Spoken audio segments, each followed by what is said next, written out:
അപ്പം നമ്മുടെ പെസഹായൊക്കെ ഇങ്ങടുത്ത് പല സ്ഥലത്തും പലതരത്തിലാണ് പെസഹ അപ്പം ഉണ്ടാക്കുന്നത്.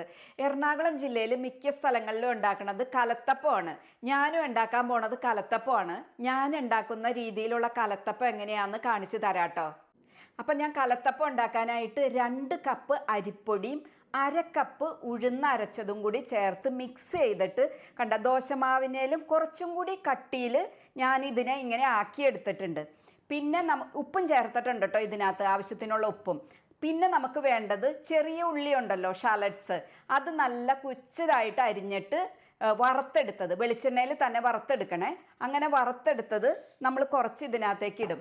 അതുപോലെ തന്നെ ഞാൻ ചേർക്കണ ഒരു സാധനമാണ് നമ്മുടെ തേങ്ങ കൊത്ത്. പായസത്തിനൊക്കെ വറക്കൂലേ തേങ്ങ, അതുപോലെ കൊച്ചു പീസായിട്ട് നമ്മൾ ഈ തേങ്ങ കൊത്തിനെ വറുത്തെടുക്കും. അതും വെളിച്ചെണ്ണയിൽ തന്നെ വറക്കണം കേട്ടോ, എന്നാലേ ടേസ്റ്റ് ഉണ്ടാവുള്ളൂ. അപ്പോൾ അതും ഞാൻ ഇടുവാണ്. അത് നിങ്ങളുടെ ആവശ്യത്തിന് ഇടാം. ഞാൻ എടുത്തേക്കണത് 1/2 കപ്പ് വീതമാണ് രണ്ടും എടുത്തേക്കണത് കേട്ടോ.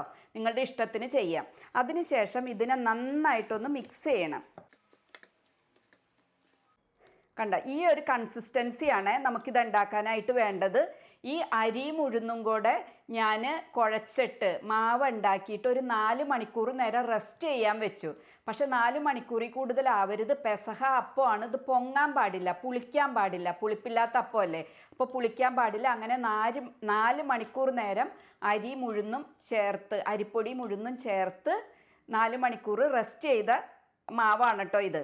എന്നിട്ട് ഇത് കണ്ടോ, ഇതുപോലെ ആയി കഴിയുമ്പോൾ നമുക്ക് ചട്ടിയിലൊഴിച്ച് ചുട്ടെടുക്കാം. അപ്പോൾ ചട്ടി അടപ്പത്ത് വെച്ച് ചൂടായി കഴിയുമ്പോൾ അതിനകത്തേക്ക് കുറച്ച് വെളിച്ചെണ്ണ ഒഴിക്കുക.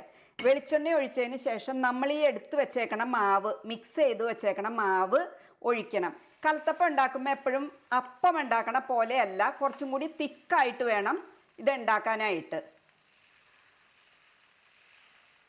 അപ്പോൾ കലത്തപ്പം ഉണ്ടാക്കുമ്പോൾ മാവ് എപ്പോഴും കുറച്ച് കട്ടിയിൽ വേണം ഒഴിക്കാനായിട്ട്. എന്നിട്ട് തീ കുറച്ചിട്ട് തിരിച്ചും മറിച്ചും ഇട്ട് നമ്മൾ ഇതിനെ നന്നായിട്ട് വേവിച്ച് നല്ല മൊരിയിച്ചെടുക്കണം. അപ്പോഴാണ് ഇതിന് ടേസ്റ്റ് കൂടുതൽ. ഉരുളിച്ചട്ടി ഉള്ളവർ ഉരുളിച്ചട്ടി തന്നെ ഉപയോഗിക്കണം കേട്ടോ, അപ്പോഴാണ് നല്ലത്. കരിയാതെ നന്നായിട്ട് ഉണ്ടാക്കാൻ പറ്റും. അപ്പോൾ ദേ കലത്തപ്പം റെഡി ആയിട്ടുണ്ട്. ഇതുപോലെ നല്ല തിരിച്ചും മറിച്ചും ഇട്ട് നന്നായിട്ട് മൊരിയിച്ചെടുക്കണേ. ഒരു ലൈറ്റ് ബ്രൗൺ കളർ ആകുന്ന വരെ ഒന്ന് മൊരിയിച്ചെടുക്കണേ. എല്ലാവരും ഒന്ന് ട്രൈ ചെയ്യണം കേട്ടോ.